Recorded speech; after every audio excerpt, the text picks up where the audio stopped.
All right, well, thank you everyone for joining our July Eloqua User Group meeting, hosted by Sojourn Solutions and Oracle. Really appreciate everyone joining today. We may have people coming in, continuing to come in as we go. I'll keep an eye on that. Let's go ahead and get started. Group leader Kristin Connell. I am with Sojourn Solutions. I've been in the Eloqua community for, let's just say, a while. Also, I'll go double digits. I've been in the community double digits. Been in MarTech, marketing operations, marketing automation focused, have worked with a lot of amazing clients, a lot of just real awesome projects with them. And currently with Sojourn, I am working as a consultant still with, again, some amazing clients, as well as helping Sojourn with growth and strategy as well. I am a mom of two. They're both headed to college, and now they had it spread out as they were going to be heading out to college in August, and now it's like one Saturday I get one moved in, and then Sunday the following day I'm like getting the next one moved in. So I'm rearranging my moving truck plans and all of that. If any of you are in a similar situation, I'm sure you can feel that pain. If not, I have tips and tricks I could put out on that later. I have two dogs. Hopefully we won't hear them during this presentation. They're both sleeping right now. And then I am based in Kansas, just outside of Kansas City. So this today's agenda, we have this month's spotlight, community reminders. We have a great presentation coming up by David from Motiva AI. He will be talking about Motiva, the overview, benefits for Eloqua users, and he will be in the tools. So that'll be our first up. And then second up, we'll have Phil Boyden from Sojourn, and Phil will be talking about, talking to Eloqua's 23C release highlights. The release itself is not happening until August, but we had a heads up from Oracle on it on Tuesday. If any of you attended their the webinar there. So we are going to highlight all of that for any of you who weren't able to attend, and there's some really great stuff there coming up. We'll have our open forum, we'll do Q&A, and then speak to our next Eloqua User Group coming up in August. So let's get started. So the spotlight, we've done a lot of spotlights, and the spotlight we've decided based off of community voting, I think last year, could really be anything. Today, I just pulled email marketing out of kind of the options list. It's something I think that we all are, it's such a big part of what we all do, and sometimes it's easy to forget about it because there's so many other things that we're getting hit with all the time. So I found this great report from Gartner. It's their Digital IQ Email Marketing Benchmarks report. I have on the screen the URL at the bottom. I also got fancy with the QR code over there on the right. Just realized I didn't test it. So if you do and it doesn't go to the report, let me know. Hopefully it worked. It was free. We'll see.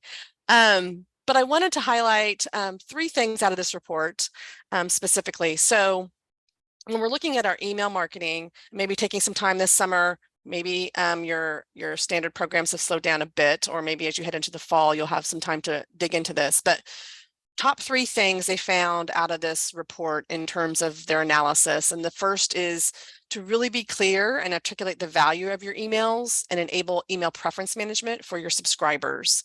Top three attributes that were most likely to trigger unsubscription actions. First, brands are sending too many emails. That was about 54% of respondents said just too many emails.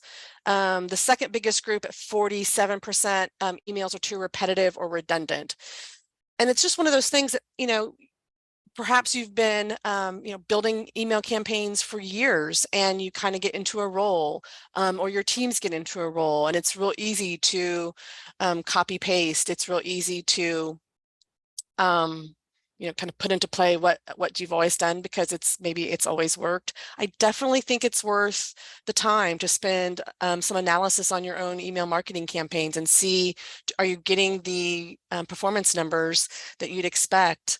Are you take a look at your unsubscribes, take a look at those that are simply just ignoring and not unsubscribing, but there's simply been no activity. Do you need to maybe update your inactive lists? Do you need to maybe update how you define who's an inactive subscriber?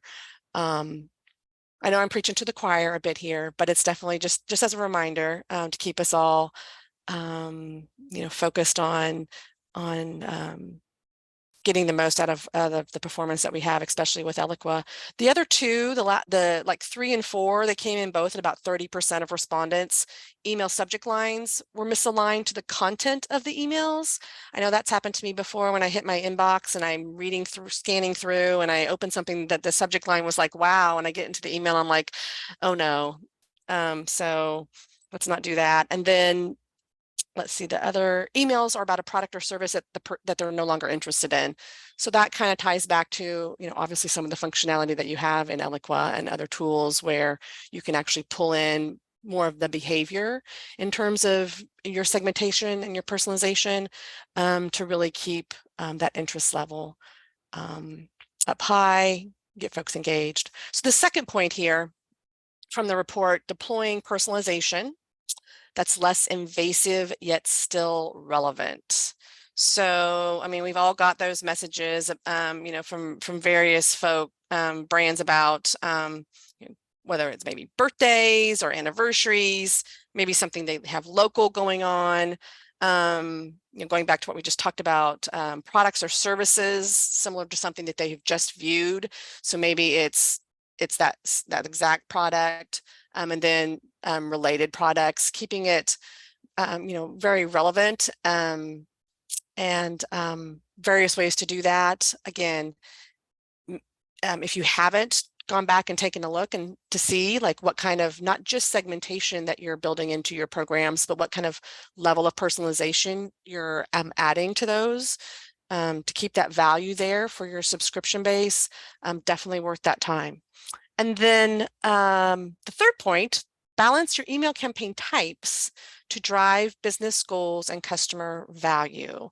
Again, maybe it's been a while since you went back and looked, or maybe from a central point, you're not really managing the types. You're just helping to manage and enable your teams to get their campaigns out.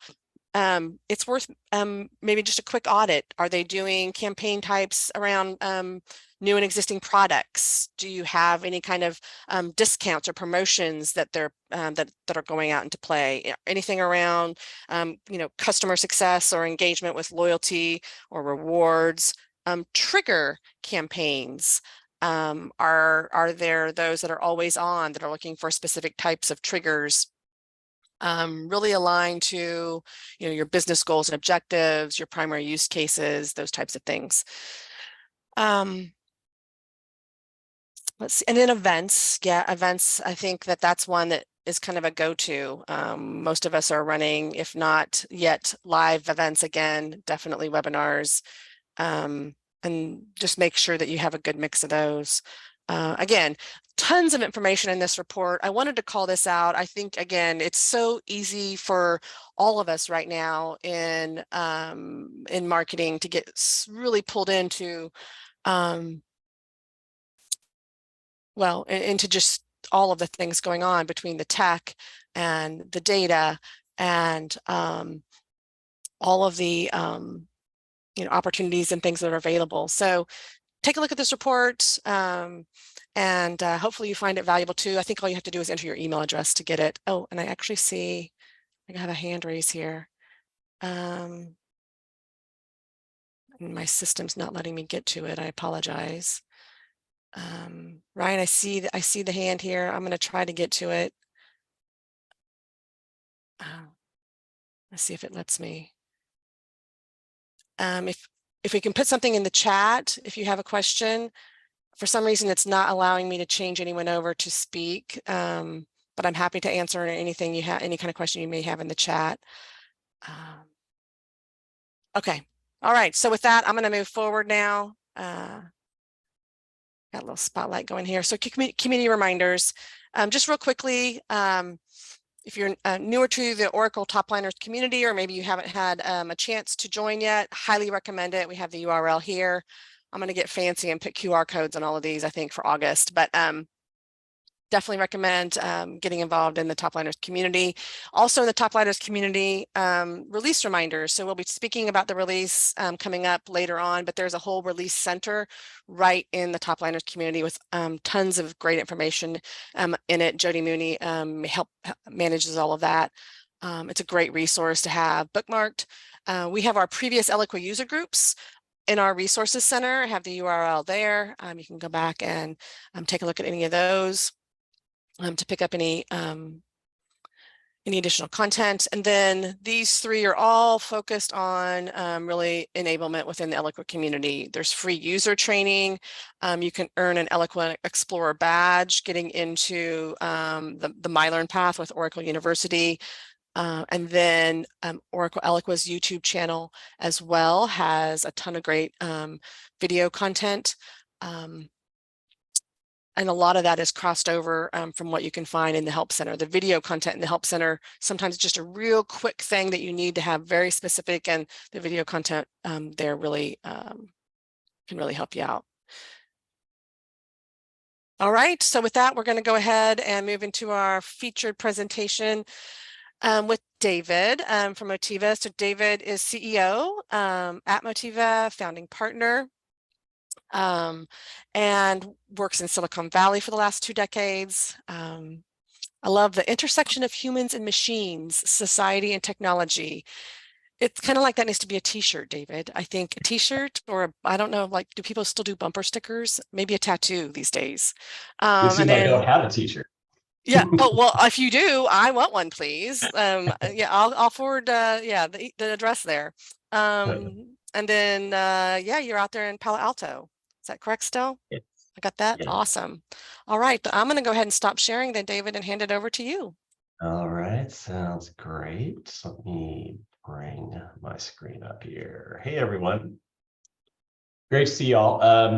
Yeah, maybe, Kristin, you can work on at least allowing people to ask questions silently or sign language or smoke signals. Yeah, they can do chat. So if you do have a question, okay, please. Oh, no, actually, I don't even know. I'm not sure the chat. There is the Q&A. So I do have my Q&A window open. I'm seeing that is live. So if you have questions as David goes through it, pop those into the Q&A, and we will address them as we go or after he's done. Thanks. Yeah, and let's make it interactive. So if you do guys have questions as I kind of go through, feel free to pop those in Q&A, and I'll try to address those just live while I have you, while you have me.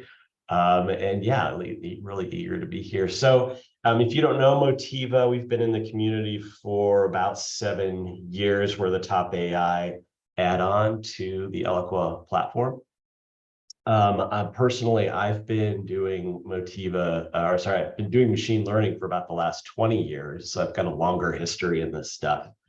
And Motiva is the latest in a kind of long series of startups that I've either founded or ran that really are around this idea of how do we create products that kind of combine the best of what humans and machines can do together. So that's sort of our philosophy here at Motiva, is thinking about how can we, create new tools, obviously, that humans use, but then actively use either marketer feedback or your audience feedback to actually improve engagement over time. So that's kind of our hallmark. You can think of, just structurally, think of Motiva as a brain for Eloqua. So Eloqua always does the sending. That doesn't change when you're using Motiva. But Motiva is listening very carefully for what's happening in any campaign. We're one of the biggest, or maybe the biggest, consumer of the Oracle Eloqua API. So we've got essentially a version of much of your Eloqua data on our side, and we're constantly trying to learn new things about that data, about your audience, campaigns, in order to improve the ultimate outcomes. So for us, you can kind of think of Motiva as addressing kind of 4 basic value propositions here. One, not surprisingly, is paying attention to the health of your underlying data. And for us, we've come up with a very, we think, unique way to think about contact quality. And actually, Kristin just mentioned it from the Gartner report, but one of the obviously foundational things you have to get right is actually having, an audience you can reach. And you can reach in a way that, doesn't just trigger all auto opens from, whatever email service on the other end. So we've come up with some quite clever ways of sussing a bunch of problems out, not just the auto opens issue, which is just going to continue to be a thing and grow over time. You'll see more scanners in your data. But more than that, try to interpret who is actually reachable out there and when you're getting either filtered out, quarantined, or your contacts have just become fatigued. So we kind of combine all of that into this area of the product, trying to address data quality. Number two is compelling content. And so we've got where we started with all of this is multivariate message testing, pretty unique capability out there. So think of this as AB++ type of testing, where you can essentially test whatever you want, however many variations of a message you want in a single step on the canvas. And then I'll talk in a minute about something brand new that we have put a bunch of investment in called Motiva Generator. And that is very much based on our own research in generative AI, and something we think is pretty unique to us, especially when combined with message testing. Number three is sending it when folks want to receive it. So we have a per contact send time optimization system. This is a little bit different than what you would get from Oracle's offering, and it is using real-time machine learning to essentially experiment with every single contact in the contact database and always be looking for a slightly better strategy to send. We can also deal with cold start, where we don't have any history on a contact, and we can do some clever things around like modeling to figure out, or at least hypothesize, a good trigger time to try our experimentation. And we found that it's very effective over time. So this is something that's super easy to do. You just throw it onto the canvas, and Motiva just takes care of figuring out when to send things. This is really powerful when it's combined with a global frequency management system. So think of this system as kind of touch point optimization and management, kind of global traffic cop, if you want to think about it that way. And a very easy way to get granular with different priorities based on different campaigns or email types. And Motiva does all of the kind of management in the background to make sure that if you set a threshold or a priority for something, we're never going over that threshold. So I'll show you a little bit about that. And then finally, doing a bunch of things to understand your audience better. So this often comes for free when we're doing things like send time optimization or message testing. We can actually pull new insights out of pre-existing segmentation and give you a better definition of who your audience actually is, who's reachable, who are your subsegments, are there better ways to segment, addressing all of those kinds of questions. So that's kind of the four basic areas that we cover. And then I'll just spend the rest of the time in the product itself, just kind of going through some of these things and showing you how they work. So I'll start with the Canvas side of the house.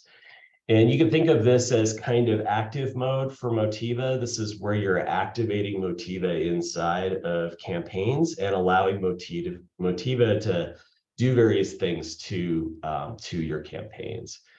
And those options are kind of laid out as you see them here with these custom action and decision steps. So let me just look at message testing here is, an example of how you configure this. So message testing, this is more than just, 2 subject lines and an A/B test. You can do that if you want. But the advantage of using something like Motiva is you're able to go much more creative. And we spend a lot of time helping customers actually think in the mode of being bolder with their messages, their testing, their versions, all of those sorts of things. So in this case, we're just testing 4 variations of something, and you can see Motiva is doing real-time subject line analysis and giving you a sense of the quality of that subject line. This can often be oftentimes a way to catch things like spelling mistakes or other things that just, maybe aren't as effective as they could be. So in this case, we've got 4 different variations, right? Yes. And then we can tell Motiva what to optimize for. So in this case, we probably click most unique opens, but you can pick either one there, just depending on what you're testing. And these can be any number of tests. You can test subject lines at the same time you're testing, say, CTAs in the body or something about the tone. As long as you have kind of the size of the population for us to run our experiments with, you can test as many versions as you want. And we do have customers that test up to, I think the most I've seen is about 30, if you can believe it, 30 variations of an email, of a single email. And they went nuts basically and tried all sorts of really creative variations in that experiment. This is the confidence threshold. This is the point at which Motiva is that confident there is a single variation that's the winner. And at that point, it'll cut off all other variants and go all in on that single variant. You've got all sorts of control over the testing window itself. Minimum, we suggest giving Motiva at least a few hours to run. So the way that Motiva works is you give us a window, you give us a segment, and Motiva will carve up that segment into representative subsamples. So we're randomizing all of those subsamples, and then each subsample gets a send slot, essentially. So it generally runs every hour, just depending on how big the population is. And so we'll send one subsegment every hour and then include all of our existing possible variations to send. So we'll spread those out evenly across that population. So have Eloqua send that out, and then we begin to listen immediately for response. So every hour it's listening and learning more and more, like what's the right combination of variations that works best for this audience. It automatically does all the tuning in the background to figure out, which variations are doing better, which are doing poorer, and taking out variations that aren't as effective. So it's just doing all of that management in the background. It's pretty cool stuff. And so you've got, all of the regular controls over the window itself. So you can, pick days, hours, all sorts of stuff here. And then once that's configured, that's all you need to do for a test. And just, press verify and save and activate, and you're good to go. Just a couple of other things while we're here. This is the new frequency management system. You can run this on any campaign anywhere you want. That control. And this allows you to set very granular priorities and rules that interact with one another. So you can select an existing, like say segment or rule, say fatigued segment here. You can set the retry. So we'll keep retrying. If we've reached our send budget at that moment for a contact, we'll keep retrying that contact for a certain number of days, whatever you'd like here. And then you can also set priority. So everything that flows through this step or this decision service here gets checked against this setting here. And you can see here we've got 5 different segments in their settings, can be anything you want here. So you can get really granular if you need to. So larger enterprises really appreciate this because, again, as Kristin just mentioned out of the Gartner report, over emailing is a big deal. And more, especially larger enterprises, are coming up with policy rules and governance. So this is our answer to how you would meet some of those requirements here. And again, our large enterprise customers really appreciate that kind of control. Smart Suppress is a newer feature. This is connected to that data foundation capability that I talked about, and I'll show you more about in a second, but just to kind of give you a glimpse, this is, again, a decision service. You can kind of think like it acts like a filter. Motiva is scoring the quality in the background when you purchase Darkpool of every single contact in the database. So it falls into one of these 6 buckets. And really the dangerous ones, or the 2 bottom ones there, those are basically unreachable contacts. So these are contacts that, you know, may have not hard bounced yet, but are about to. In any case, email is no longer an effective channel for those contacts. And so oftentimes our customers want to just remove those out of the flow in an automated way. And this is how we would do that. But you can pick essentially any of the risk categories we have here to filter, and then Motiva will hold those back. And you can treat those, it'll just hold them in that step. So you could siphon them off into another list for more specific treatment, or another branch on the canvas if you want to treat those differently. For instance, people use our yellow and orange categories oftentimes. In most of cases, these are either fatiguing or fatigued contacts that maybe used to respond, or the humans used to respond, not the auto scanners. And so this is a way, again, you could branch the canvas out into a specific like fatigue treatment strategy that you can design yourself. So that's how Smart Suppress works. And that's really the active mode on the canvas. We've also got this dedicated SendTime step, which works exactly the same way as message testing. It's just we're not testing versions of messages. We're testing essentially time slots across an entire 168 hour grid that you can think of as our options for any given week. Any questions yet? Are you good, Kristin? Yep, we're good right now. Okay, great. So I will flip over to our side of the house. So you just SSO into Motiva with your Eloqua login. So if we're installed, you'll see a screen that looks like this once we've pulled your data. I'll start with the very top here. This is the dark pool product, and this is essentially what we're doing to assess contact quality dynamically. We refresh this every week because we don't want to put too much load on your Eloqua instance. And this essentially tells us the level of kind of problematic contacts in your database at any given time. So we kind of roll everything up into that top metric there, the 70 score in this case out of 100, and then break that population down into belonging to one of these 6 categories that you just saw over on the canvas. With Smart Suppress, the contacts that fall into the green and blue categories here are fine to keep sending, no problems that we can detect. The nurturing ones tend to be fresher contacts. We just don't have enough data quite yet to make a determination. So in the face of that, just keep sending until we have more of a sense of how they're doing. The other 4 are sort of increasing levels of risk or problematic behavior.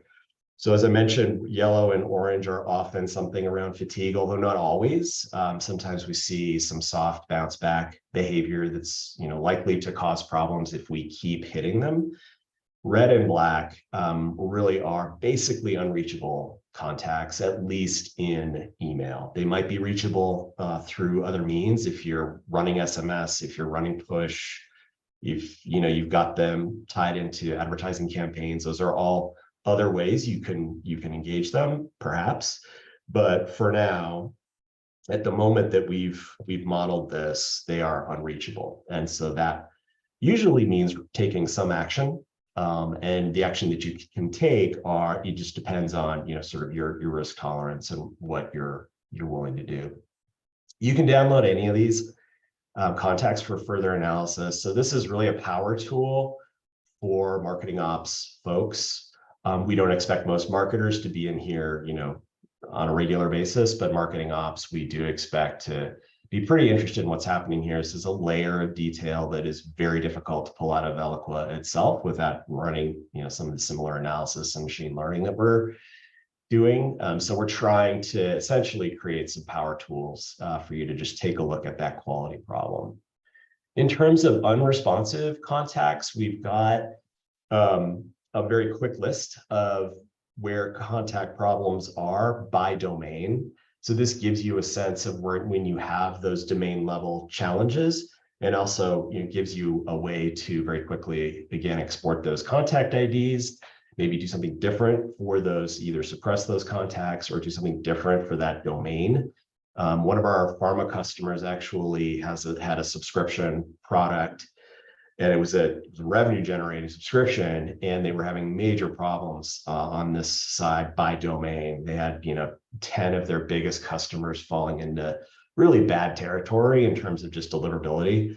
And so we were able to very quickly show them this picture essentially, and then they were able to go out to those IT departments and get the domain whitelisted, and that fixed the problem. But you can very quickly see, if you do have issues here, we can pick up bounce backs. In Eloqua, we tend to see about half the what we would consider hard bounce backs are marked as soft in Eloqua. So you would keep sending to folks that, for instance, had marked you as spam, no recipients, although that they do a better job at that.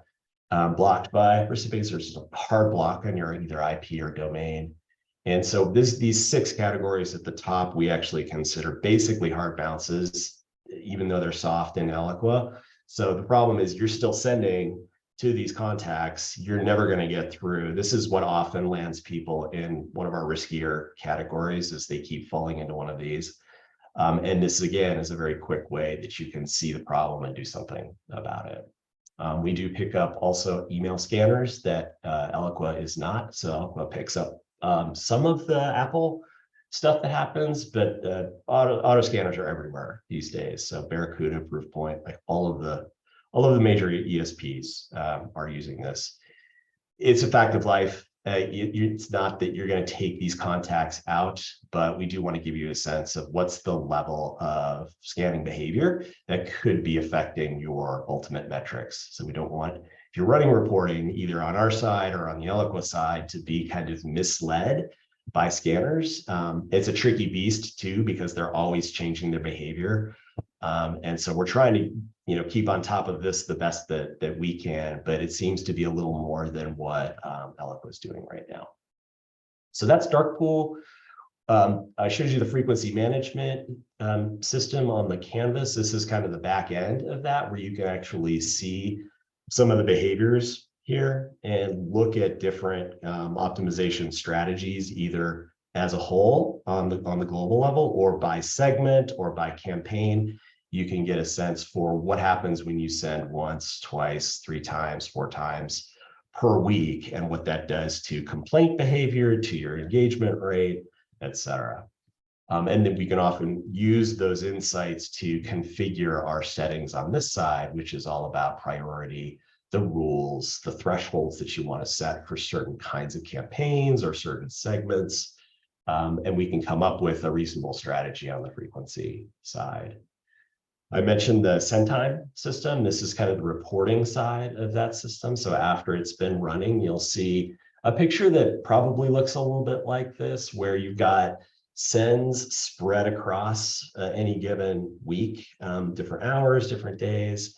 And we're oftentimes using this report to just, if we have to manually trigger something and we can't use the send time system, the send time optimization system, we can use this to see A, how that send time system is doing, and then B, figure out when our best strategy is in any given week. And again, you can filter this by segment, you can filter it by types of campaigns, and get really granular on finding those answers. The newest thing that I wanted to show you here is Motiva Generator.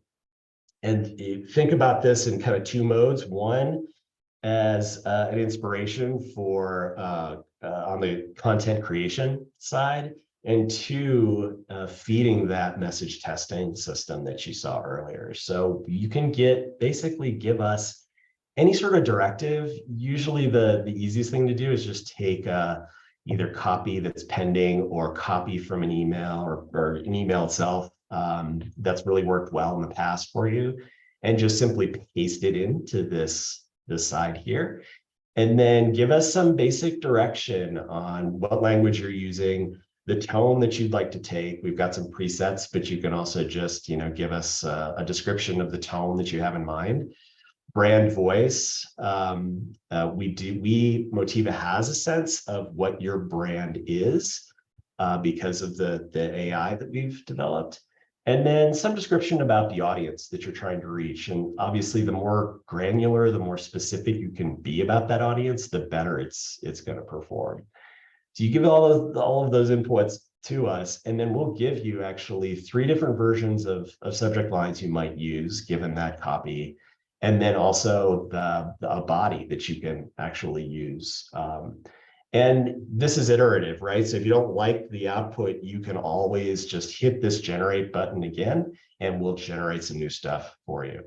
So this is a great way that we've found in at least our beta customers to both hit that content generation side, even if it's just generating decent subject lines.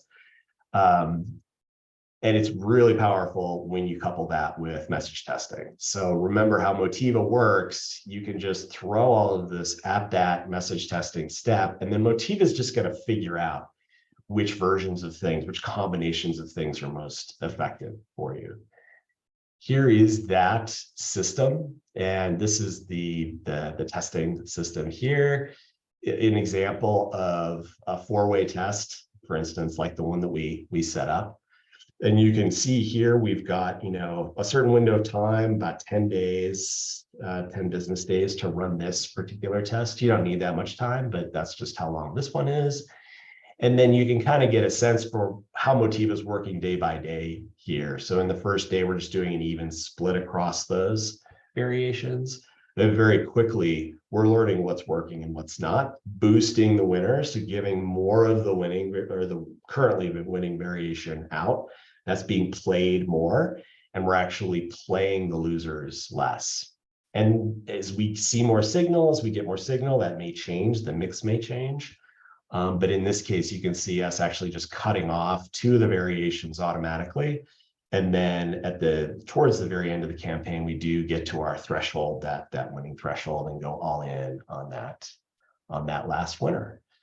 So that's the message testing system. That's where the magic of it. You just throw some variations at it as different as possible, and it's going to figure out automatically for you what's working and what's not. Time check here. So just wanted to give you a quick sense of what Motiva can do. There's more to it, but there's some other stuff to talk about today, so I don't want to hog the meeting.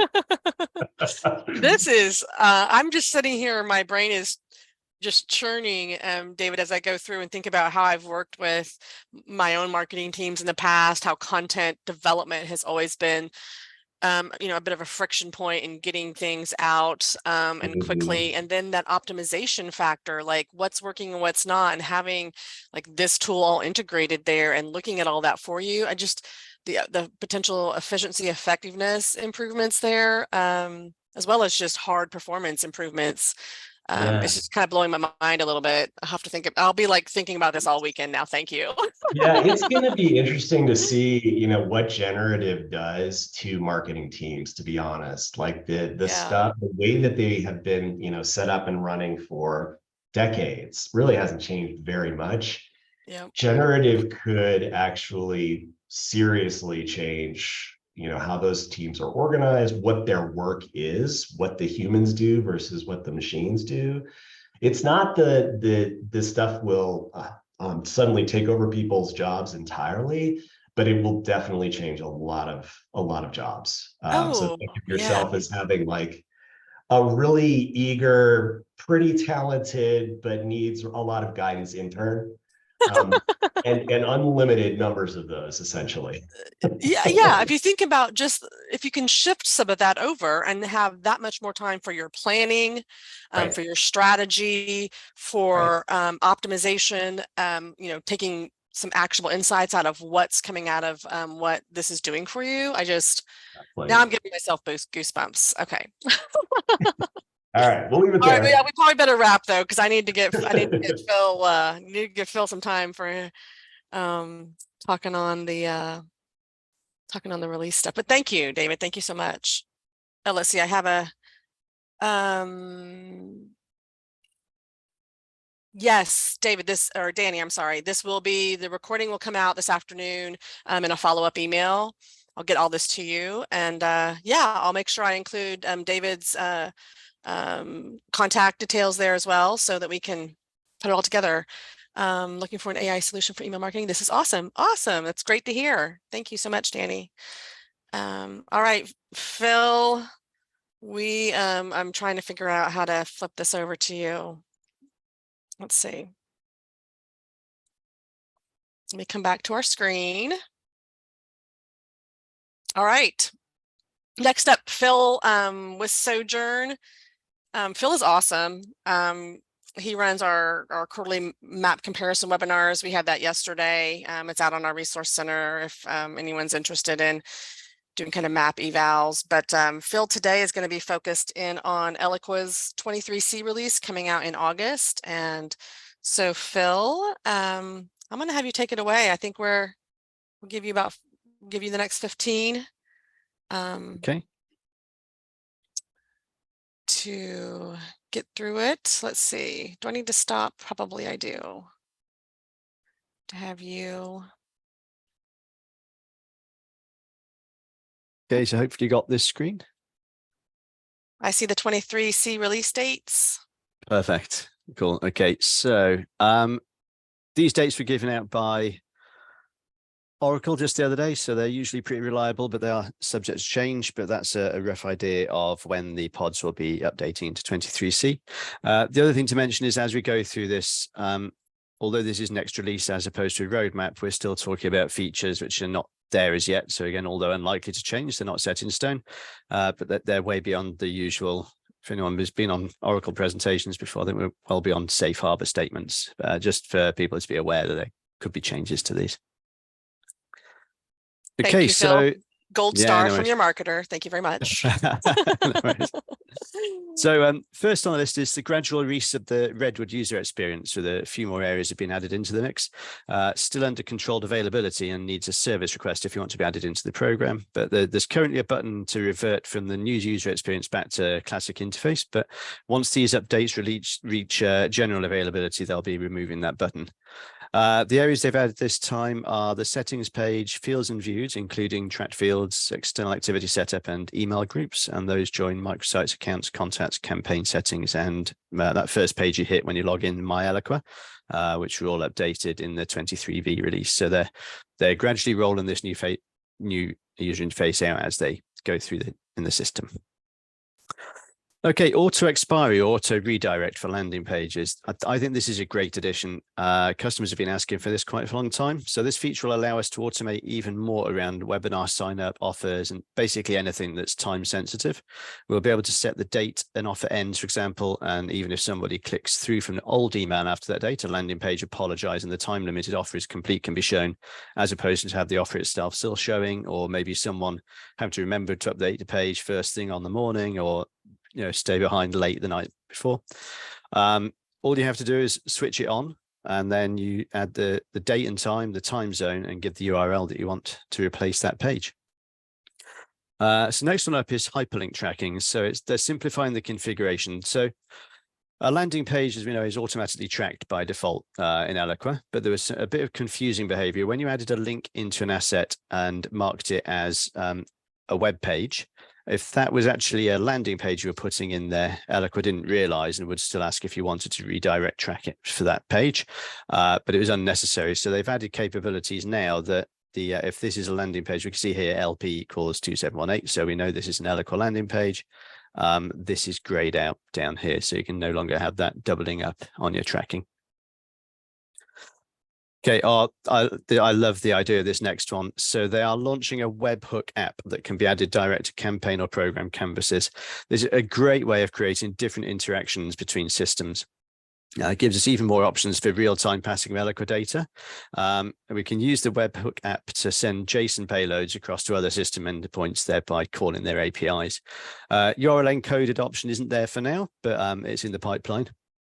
I know a few companies who are looking at going API first, and they want to be able to call a common set of APIs in all their other systems, whether that's a common API set in middleware for routing. But This is going to allow Eloqua to do exactly that and slot right in with that sort of strategy. It also allows us to send data over to other third-party systems. Another company I was looking at recently, where they were building their own middleware to get data over to a company for a direct mail to be sent. But this app would allow Eloqua to actually send that data straight out there. It's outbound only, this first release, so only post requests, but get requests are also in the pipeline. Basically, once you're in here, you can set up as many webhook configurations as you like and test them right in the app. So talk about APIs. Next one is enhancements to those APIs. So additional functionality to export the external activities through the bulk API has been added, and there's new endpoints for lookup tables, as well as further enhancements to the controlled availability release of reporting. The reporting one now has endpoints for form submissions, landing page analysis, device, auto metrics, and email rates like open and click through. Also, they're looking at cleaning up the system. So when you uninstall an app on there, a lot of the apps don't remove, so they will inherently create new bulk API definitions, and some custom fields might be tied to those, and they don't clean those up. So Eloqua are actually looking at removing those definitions if the app isn't reinstalled in 7 days, and that will free up those custom fields that you might not need anymore, so you can actually keep the system clean. Okay, so the next one is a simplified Eloqua login. This is completely optional, so you don't need to be using this, but the idea here is it will, you just add in your company name, and that starts off the workflow that works for you. So single URL therefore works for all of these. Having given the company name, if you're not using it single sign-on, you get taken to a pod specific page. This means username and password would now be processed inside your geographical pod location. I've not seen it in practice yet, but the idea is also to simplify processes like Eloqua sales tools integrations as well, because they have a single point for engaged profiler, etc. when they're going into CRMs. Existing integrations processes will remain exactly the same. They're still perfectly valid, so there's no requirement to change this unless you wish to, or if you're setting up something new. Next one is account engagement storing. So we'll see updated algorithms in this area from the AI module. This will increase the distribution of scores across accounts, but also now includes 2 decimal places for even finer scoring and precision. Okay, the next one we've got here is contact field dependencies. So there's a user interface limit of 1,000 dependencies that can come up in the report when you go there. Obviously, if you've got 250 custom fields and say 5 dependencies on each of those, you're over that limit already. So people are finding it hard to spot dependencies to be able to remove them all before they could delete these custom fields. So this download capability now allows you to export CSV and Excel files, drill in there and find stuff a lot easier, so you can go and clean the system. Yeah, that's in there. There's also another option being added to the custom objects menu, allowing us to delete all custom object records not mapped to any contact or account where the object is not read-only. Once you drill in, it's just like the other ones where you can actually have an override and delete, which allows you to delete the unmapped custom objects, which are also read-only. So that allows us to clean up the custom objects without jeopardizing the ones that are linked to our contacts or accounts there. So some updates in page tagging. So we can now have auto tagging rules for new folders coming into the sitemap. Auto page tag rules will inherit the page tag of the parent as well as the folder name. The rules will crawl the page and add the page tags based on the meta names defined in the rules as usual. So the auto select new folders option can be checked, and that's in here. And that just kicks that process off to be able to do that automatically. Guided campaigns has had an update as well.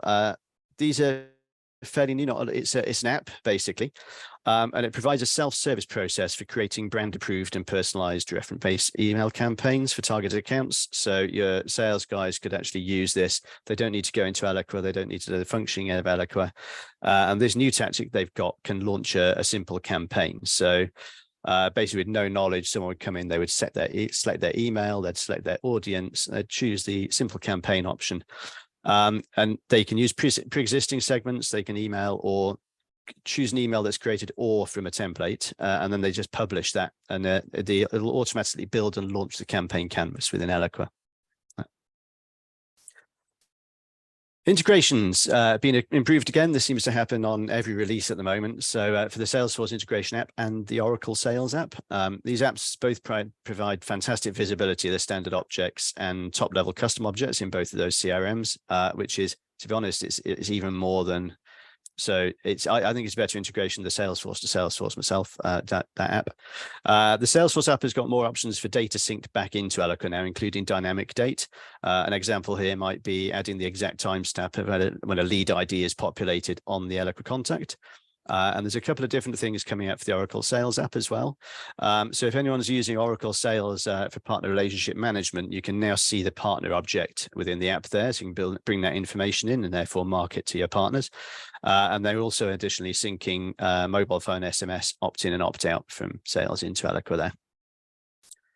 And the last piece from me then is there's more enhancements to the SMS module. It's worth to ask about this one if you're not using it and interested. Oracle don't add anything to the carrier rates. Obviously, it's an add-on, so you pay for the bolt-on, but they don't add anything to the carrier rates. They just pass those costs straight through.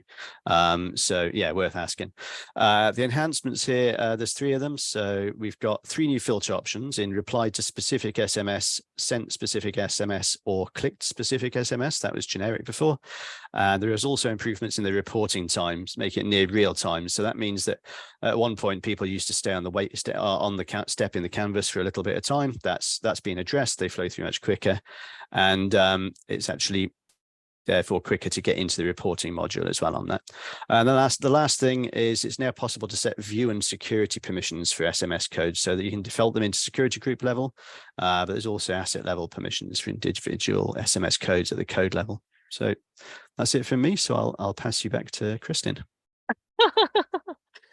You have, I think you win the award for fast talking, Phil. That is such a talent. If that's not on the LinkedIn profile, you need to add it. I'll add it in. I think having an Italian part of the family helps with the speed of speech. Yeah, and I don't know about y'all, but you might be an Eloqua nerd, a longtime Eloqua nerd. If one of the best things out of that whole thing, like that gave you goosebumps, was the enhancements to the page tagging. That kind of ties back into some of the conversations I had earlier around like kind of more that trigger based, looking at trigger campaigns. And if you've not looked at Eloqua's page tagging options, which I have clients that have been in the system for 10+ years that they just haven't gotten to it. I highly recommend it. If you have any questions, reach out to us, but completely highly recommend it. And the fact they're making it easier now is just bonus. All right, do we have any, let's see, look at QA. I'm not seeing any additional questions. Anyone have anything they've been holding on, questions, any topics you'd like to see? If you don't want to shout those out now, feel free to email me. You can just respond directly to any of the invites or the confirms you have. That'll come back to me. So looks like we're getting close on time. I'm going to go ahead and wrap it with a thank you again for attending today's user group. Our next one is scheduled for Thursday, August 17th, and you'll get a reminder about a week prior like we always do. Again, any questions, feel free to email me directly at Kristin.Connell, sojournsolutions.com, and have a great rest of your day. Oh, and Phil and David, both of you, thank you so much for your time today and putting together the presentations and all of the just amazing insights No worries. On the tools. So really appreciate it. All right. Thank you, everyone. Thanks. Cheers. Thanks. Bye. Bye.